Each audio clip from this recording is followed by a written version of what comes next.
नमस्कार, मैं हूँ आपकी हिंदी शिक्षिका श्रीमती रंजना सिंह। विषय हिंदी, कक्षा 8वीं, पाठ 6। जरा प्यार से बोलना सीख लीजिए। इसके कवि हैं रमेश दत्त शर्मा जी। रमेश दत्त शर्मा जी का जन्म 1939 ईस्वी जलेसर, एटा, उत्तर प्रदेश में हुआ और इनकी मृत्यु 2012 ईस्वी में हुई।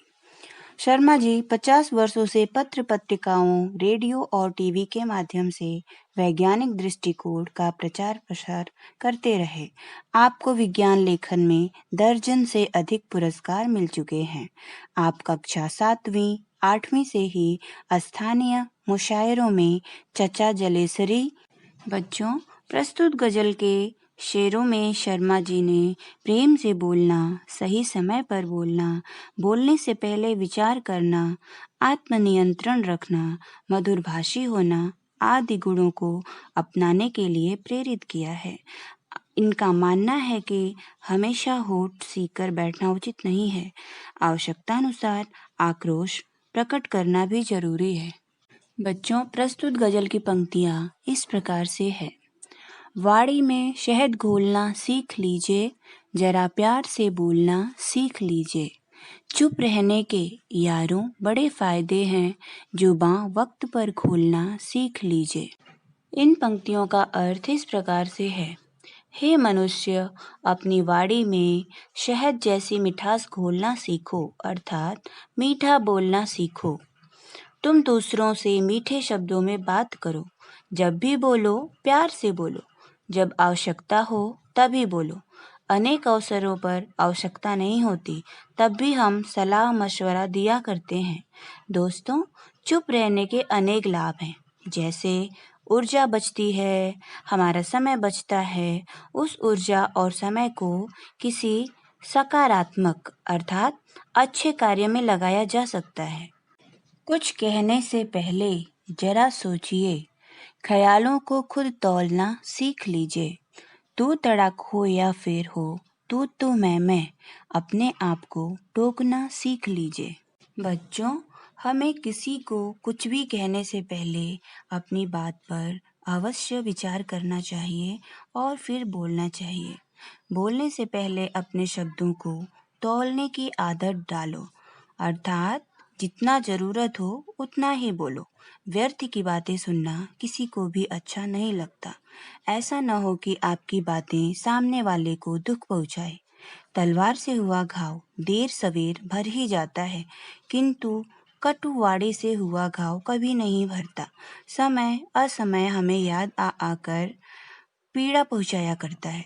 इसलिए यदि बातचीत के दौरान वैचारिक मतभेद हो, एक दूसरे पर आरोप प्रत्यारोप की स्थिति उत्पन्न हो, तो अपने आप को टोक कर अर्थात अपने आप को ही मना लेना चाहिए और चुप हो जाना चाहिए। पटाखे की तरह फटने से पहले रोशनी के रंग घोलना सीख लीजिए। कटु वचन तो सदा बोते हैं कांटे, मीठी बोली के गुल रोपना सीख लीजिए। बच्चों, किसी भी परिस्थिति में दूसरे पर क्रोध में फट पड़ने के स्थान पर प्यार का प्रकाश फैलाना कहीं उचित है, क्योंकि क्रोध की प्रतिक्रिया में क्रोध ही मिलेगा और बात हाथ से निकल जाएगी।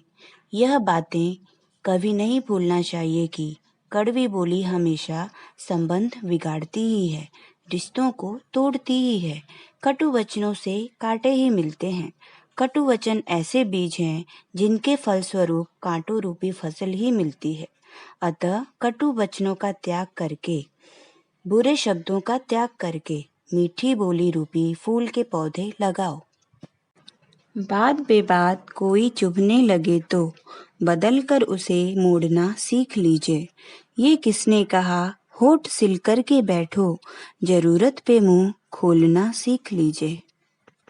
यदि बात करते करते कोई ऐसा प्रसंग आ जाए, प्रसंग अर्थात कोई बात, विषय आ जाए कि किसी की बात आपको या आपकी बात दूसरों को चुभने लगे, तो बात को प्यार के मोड़ पर लाना सीखो, ताकि वातावरण की कटुता दूर हो जाए।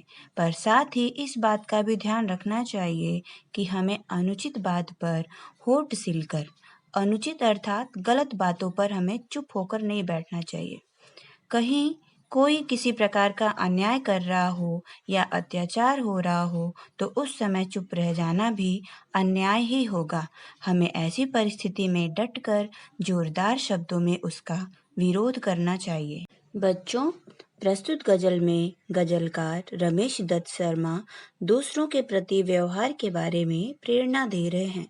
उनका मानना है कि हमें प्यार के साथ मधुर वचन बोलना, आवश्यकता के समय अवश्य बोलना, कुछ भी कहने से पहले अपनी बात पर विचार करना आदि गुणों को सीखना चाहिए। हमें इन सभी बातों को अपने जीवन में अवश्य अपनाना चाहिए। बच्चों, आप सभी के लिए गृह कार्य है, शब्द वाटिका है। आपको लिखना है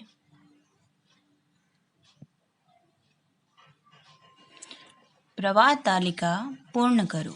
इसके उत्तर लिखना है। चुप रहने के 4 फायदे लिखिए जो आपके गजल से संबंधित हो। कविता की अंतिम 4 पंक्तियों का अर्थ भी लिखना है। इन प्रश्नों का उत्तर लिखना है।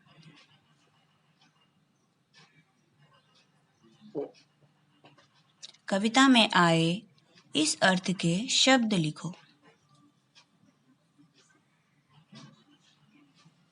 उपसर्ग प्रत्यय अलग करके मूल शब्द लिखना है।